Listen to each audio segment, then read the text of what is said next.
በስመ አብ ወወልድ ወመንፈስ ቅዱስ አሐዱ አምላክ አሜን።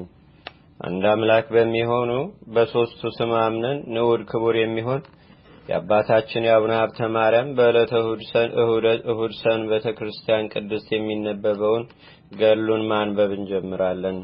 ልመናው ክብሩ በአገራችን በኢትዮጵያ በሕዝበ ክርስቲያኑ ሁሉ ላይ ለዘላለሙ አድሮ ይኑር አሜን። ከዚህ በኋላ ቀኝ ግራውን ፊት ኋላውን ትምህርተ መስቀል ያማተበ ይጸልይ ጀመር። ያን ጊዜ ክብር ምስጋና ይግባውና ጌታችንና አምላካችን መድኃኒታችን ኢየሱስ ክርስቶስ ተገለጠለት። ከጌታም ጋራ ቅዱስ ሚካኤልና ቅዱስ ገብርኤል ተገለጡለት። ጌታችን ኢየሱስ ክርስቶስ አቡነ ሀብተ ማርያምን የቆምክበትን ቦታ ምስራቁን፣ ምዕራቡን፣ ሰሜኑን፣ ደቡቡን፣ ንዑሳን ማዕዘኑን ባርክ አለው። አባ ሀብተ ማርያም ጌታችን እንዳዘዘው አደረገ። ባማተበም ጊዜ በትይዩ ቆመው ሶስት አጋንንት ለአባታችን ታዩት። ከኖህ ዘመን ከተደረገው ማያየት ተርፈን ብዙ ዘመን ከኖርን በኋላ ካንተ እኛ ከኛ አንተ ምን ጸባለን ብለው አሰምተው ጮሁ። ዛሬም ታጠፋን ዘንድ መጣህን? ማን እንደሆን ካውቀንሃል? ቅዱስ የእግዚአብሔር ሰው ሀብተ ማርያም አይደለህምን? አሉት። በሰው ላይ የምታደርጉት ብልሃታችሁን ንገሩኝ በላቸው እንጂ ምንም እንዲህ አጋንንት የዘመዶቹ ጠላቶች ሲሆኑ ጌታ ወዳጄ ሀብተ ማርያም ሆይ ከነዚህ ከአጋንንት ጩኸት የተነሳ አትፍራ ብሎ አጸናው እንጂ ያን ጊዜ አባታችን አቡነ ሀብተ ማርያም ከአጋንንቱ ጩኸት ድምፅ የተነሳም ፈርቶ ነበር። አባታችን አቡነ ሀብተ ማርያምም እሊያን የተረገሙ አጋንንት የሀገሩን ሰዎች እያሳታችሁ የምታጠፉ እናንተ ከወዴት የተገኛችሁ? ክፋታችሁስ ምንድነው? አላቸው። ከክፎች አንድ ጋኔን ለአባታችን ለአቡነ ሀብተ ማርያም ክርስቶስ በስጋ ከመወለዱ አስቀድሞ በዚህ ሀገር ያሉትን ሰዎች እኔ ፈጣሪያችሁ ነኝ እያልኩ ሳታልላቸው ኖርኩ ብሎ መለሰለት። ክታብ መጻፍን፣ ቅጠል መበጠስን፣ ሞቶ ያደረውንም ከብት መብላትን፣ የሰው ደም መጠጣትን፣ የሰው ስጋ መብላትንም አስተማርኳቸው።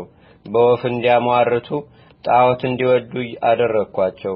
በሚሞቱበት ጊዜም ፍዳ ወዳለበት ወደ ሲኦል አወርዳቸዋለሁ አለው። እንዲህም ባለ ሥራ ሳለሁ ክርስቶስ ተወለደና ከብዙ ዘመን በኋላ ተክለ ሃይማኖት የሚባል እንዳንተ ኃይለኛ ሰው መጥቶ ከኢየሱስ ክርስቶስ በቀር ለኔ እንዳይገዙ ኃጢአታቸውን አስተሰርዩላቸው ከጥፋት ጥበቤም ለይቶ አስተማራቸው። ነገር ግን በብዙ አዘንኩ። ስራውንም አይቼ በምገርለው ገንዘብ ገርለው ዘንድ እየተተነኳኮልኩ በምገርልበት ገንዘብ ገርል ዘንድ ፈለጉ። ይበረታብኛልና ተሳነኝ እንጂ የሚገዙልኝ ወገኖችንም ቀማኝ። ሁለተኛ ወንድሜም ይወጣው ዘንድ በዘንዶ ተመሰለ። በመስቀልም ባማተበበት ጊዜ ተሰንጥቆ ሞተ። እኔም ከእርሱ የተነሳ ስለፈራው ሸሽቼ ተሸሽጌ መንደር ለመንደር ስቅበዘበዝ ኖርኩ። ተክለ ሃይማኖት የሚባል ያ ሰው ከሞተ በኋላ ወደዚህ ብመለስ ወገኖቼም መንኩሰው አገኘኋቸው። እጅግ አዝኛለሁና በብልሃቴ አለቃቸው ዘንድ በብልሃቴም ማስታቸው ዘንድ እነርሱን እታገል ዘንድ ጀመርኩ። ነገር ግን እንደ ቀድሞ የኔ ብቻ ተገዥ ሊሆኑ አልቻሉም። ሆኖም ወደ ጭንቅ ነገር የምመራቸው ጥቂቶች ፈንታዬን አላጣሁም። አባታችን አቡነ ሀብተ ማርያምም ያሳትካቸው ፈንታዎች እነማን ናቸው? ስማቸውስ ማን ይባላል? አለው። ሰይጣንም ካሉት ጀምሮ እስከ ሞቱት ድረስ እያንዳንዱ ስማቸውን እየለየ ነገሌ እያለ ስማቸውን እየጠራ ከሕፃን እስከ ሽማግሌ የሆኑትን ስማቸውን ቆጥሮ ነገረው። በፊቱ የገሌ ኃጢአቱ ይህ ነው፣ የገሌም በደሉ ይህ ነው እያለ ያንዱን የበደላቸውን መጽሐፍ አነበበ። አባታችን አቡነ ሀብተ ማርያምም በምን ስራ ነው የምትተዋቸው? ምንስ ስራ ቢሰሩ ነው የምትጠላቸው? ያምርጉም ሰይጣን እየሳቀ በጭንቅ ነገር ለአባታችን ለአቡነ ሀብተ ማርያም ነገረው። ያደረጉትን በደል ሁሉ ለካህን በተናገሩ ጊዜ እኔ ልሰውረው ስወድ ምክሬን በገለጡ ጊዜ ያን ጊዜ ትቻቸው ሸሻለሁ ብሎ ነገረው። አባታችን አቡነ ሀብተ ማርያምም እኔንስ በምን ታስተኛለህ? አለው። የአርኩስ መንፈስም አንተንስ ማሳተውና ስምህ በተጠራበትስ እንኳን መቅረብ አይቻለኝም ብሎ መለሰለት። ነገር ግን ካንተ ተለይቼ ሄድ ዘንድ አሰናብተኝ አለው። ጌታችን ኢየሱስ ክርስቶስም አቡነ ሀብተ ማርያምን ብዙዎችን ቅዱሳን አስቷልና በክፋቱ አታሰናብተው፣ ከሰይጣን ከእግሩ በታች ያለውን መሬት ባርክ። ያን ጊዜ ምድር አፏን ከፍታ ተዋጠው፣ ጽኑ ፍዳ ወዳለበት ወደ ሲኦልም ታውርደው አለው። አባታችን አቡነ ሀብተ ማርያምም እግዚአብሔር እንዳዘዘው ከርኩስ መንፈስ እግር ያለውን መሬት በትምህርተ መስቀል በባረከው ጊዜ ምድሪቱ አፏን ከፍታ የርኩስ መንፈስ እየጮኸ አባ ሀብተ ማርያም ሆይ ምን አደረግኩ እያለ ሲጮህ ምድር አፏን ከፍታ ዋጠችው። በዚህ ዓለም እንደርሱ ያለ ክፉ መዓዛ የሌለ ክፉ ሽታ ወጣም። ምድርም አፏን ከፍታ እሊያንም ክፎችን አጋንንት እውጣቸው ዘንድ ፍቀድልኝ ብላ ወደ አቡነ ሀብተ ማርያም እንዲህ እያለች ጮኸች። ያን ጊዜ ከዚያ ቆመው የቀሩ ሁለቱ አጋንንቶች እጅግ ፈሩ። ከስልጣኑ የተነሳ እሳት ከቦናልና ከዘወትር ወዮልን ወዴት እንሄዳለን እያሉ በአብይ ቃል እንዲህ እያሉ ጮኹ። ከነርሱ አንዱ ክንፍ ያለው እባብ ሆኖ ወደ አየር በበረረ ጊዜ መላእክት በእሳት መንኮራኩር ራሱን ቢቀጠቅጡት አፏን ወደ ከፈተች ምድር ወደቀና እንደ ጓደኛ ወደ ሲኦል ወረደ። የቀረው ሶስተኛው ግን አባ ሀብተ ማርያም ሆይ ያደረኩት ክፋት ነገር ሳይኖር ያለ ጊዜ እንዳታጠፋኝ በምታመልከው አምላክ አምይሃለሁ። እኔ በዚህ ወራት ነው ከዚህ ሀገር የደረስኩት። ሀገሬ ግን የነበርኩባት አንጾኪያ ናት። በልጄ በዲዮቅልጥያኖስ ልብ ውስጥ አድሬ በውስጧ ብዙ ጊዜ ስራ የሰራሁባትም እዛ ነው። በመኳንንትም ሁሉ አድሬ በክርስቶስ ያመኑትን ክርስቲያኖችንም የማጣላቸው በልጄ በዲዮቅልጥያኖስም አድሬ የምገላቸው እኔ ነኝ ብሎ ጮኸ። ከእርሱም ዘንድ ወደ ሌላ ሀገር ሄጄ 47,000 ሰማዕታትን አስገድዬ 9,000 ሰማዕታትን አሳሰርኩ። ቆስጠንጢኖስ የሚባል ደግ ሰው ንጉሥ በነገሰ ጊዜ ክርስቲያኖችን ከእስር ቤት አውጥቶ ፈጽሞ አከበራቸው። እኔን ግን አዋረደኝ። ከዚያን ጊዜ ጀምሮም ጤና አላገኘሁም። ልጄ ዲዮቅልጥያኖስ ከሞተ በኋላ ከቆስጠንጢኖስ ንጉሥ ክብር የተነሳ መውጫ መግቢያ አጥቼ መከራ እየተቀበልኩ ስቅበዘበዝኩ ሳለሁ ያን ጊዜ ለምን ስራ ትፈታለህ? ስራህንስ ታስተምራቸው ዘንድ ወደ ኢትዮጵያ ሀገር ሂድ የሚል ቃል ከጌታዬ ከዲያብሎስ ቃል መጣ ተነገረም። እንደምታየኝም ወደዚህ ሀገር መጣሁ።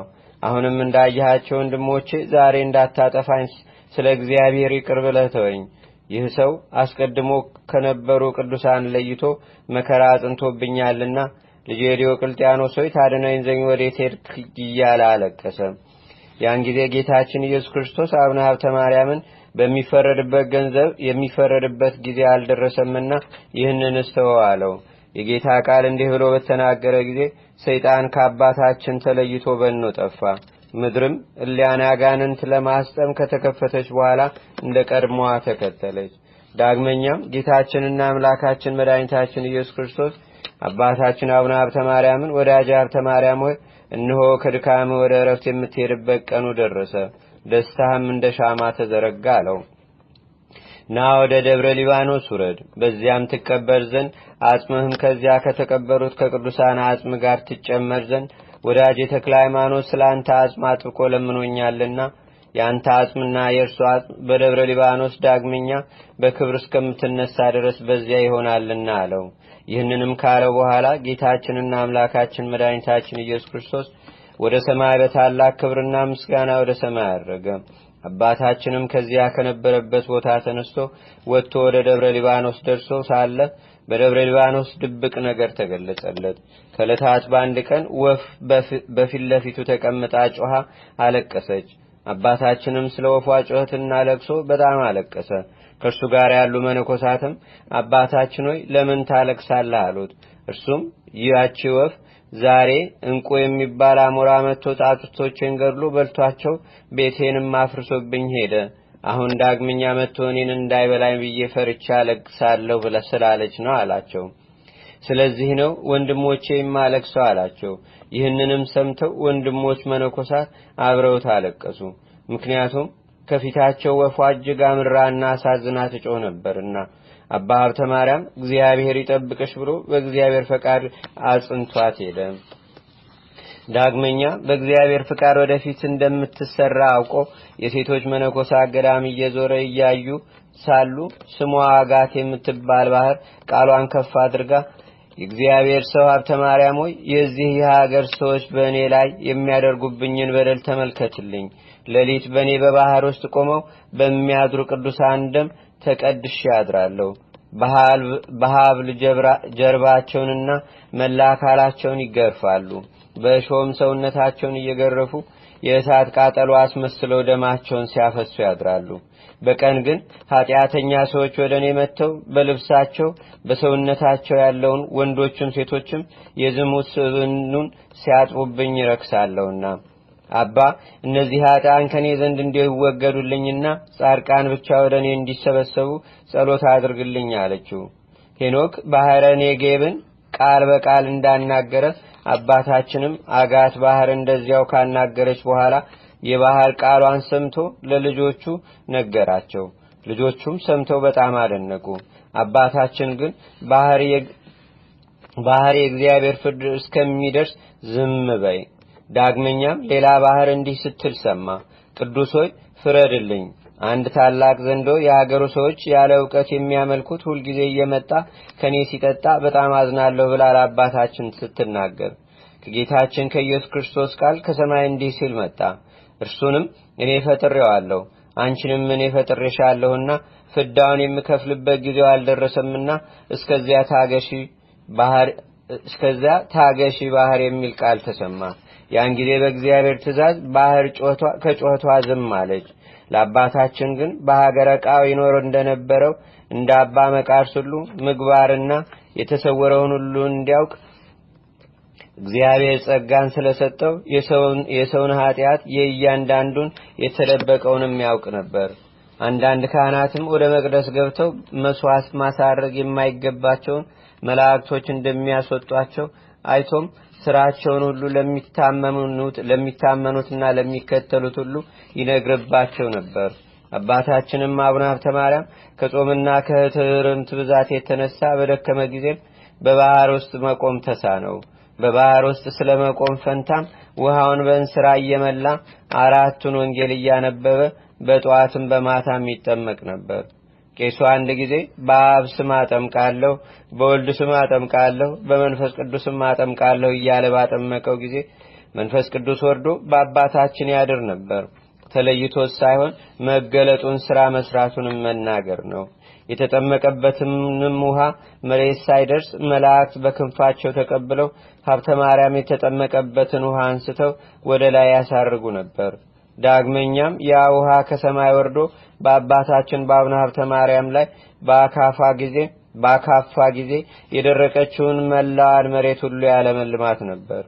ነቢዩ ዳዊት የአዳም ልጆች በአንተ ያምናሉ፣ ከቤት በተገኘ ጠልም ይረካሉ፣ ከደስታ ወንዝ የተገኘውን ውሃ ታጠጣቸዋለህ እንዳለ የጻድቃን የዘወትር ስራቸው እንዲህ ነውና።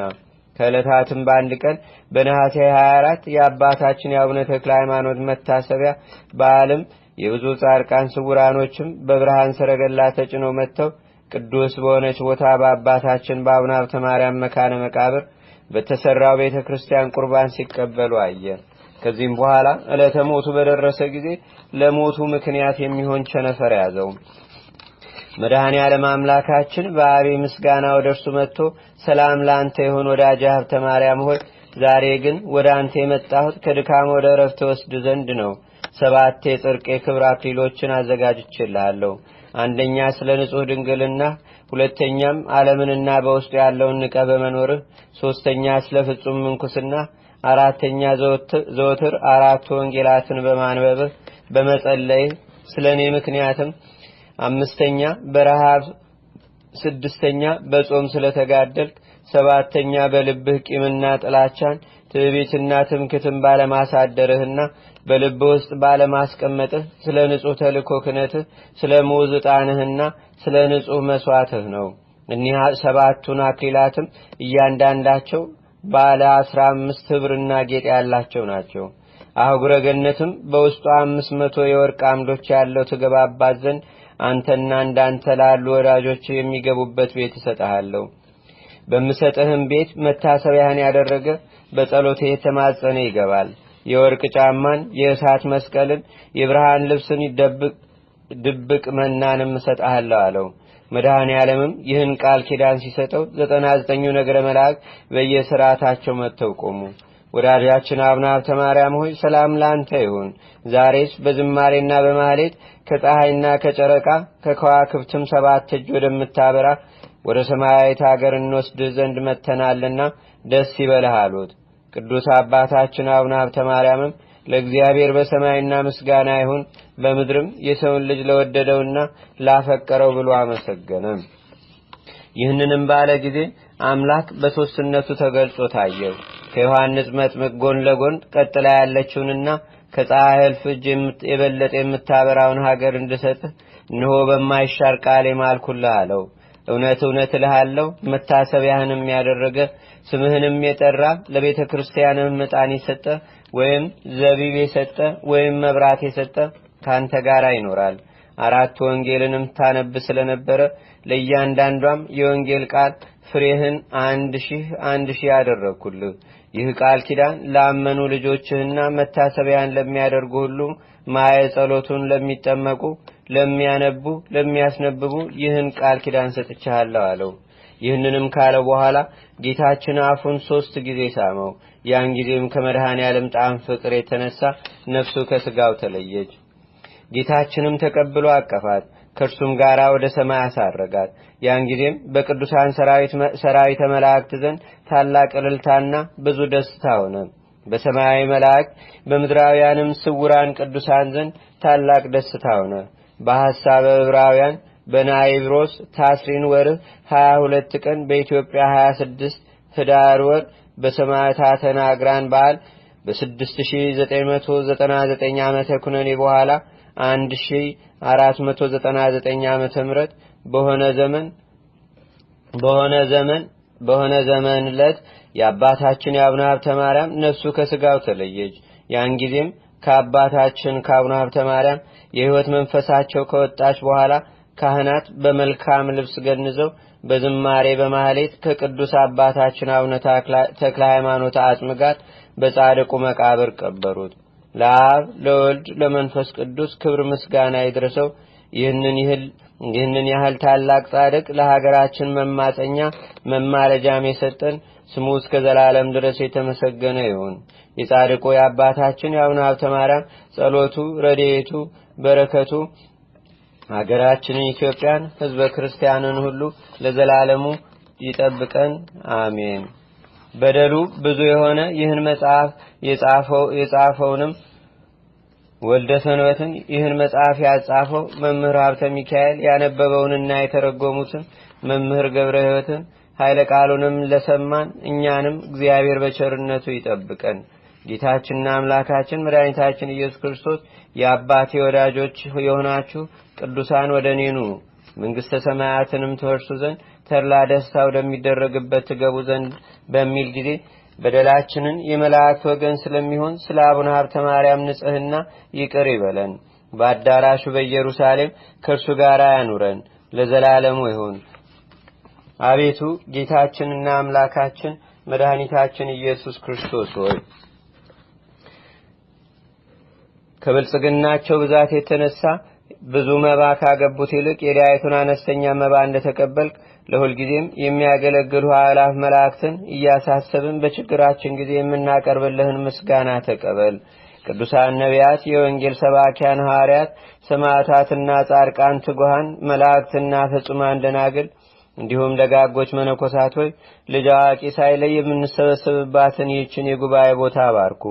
ይህን መጽሐፍ ወረቀቱን አዘጋጅቶ ብራና ደምጾ ብዕር ቀርጾ የጻፈውንና ያጻፈውን ወይም በማህተም ያሳተመውን ከግዕዝ ወደ አማርኛም የተረጎመውን ቃለ ንባቡንም በእርጋታ መንፈስና በተመስጦ ሕሊና የሰማውን ያደመጠውንም በደለኛና ሁሉም በአማላጅነቱ የምታስምር በጌታችንና በአምላካችን በመድኃኒታችን በኢየሱስ ክርስቶስ እናቱ በቅድስተ ቅዱሳን በድንግል ማርያም ጸሎት ጌታችንና አምላካችን መድኃኒታችን ኢየሱስ ክርስቶስ አገራችንን ኢትዮጵያን ሕዝበ ክርስቲያኑን ሁሉ በቸርነቱ ይቅር ይበለን። የአባታችን የአቡነ ሀብተ ማርያም ረድኤትና በረከቱም በአገራችን በኢትዮጵያ በሕዝበ ክርስቲያኑ ሁሉ ላይ ለዘላለሙ አድሮ ይኑር፣ አሜን። አቡነ ዘበሰማያት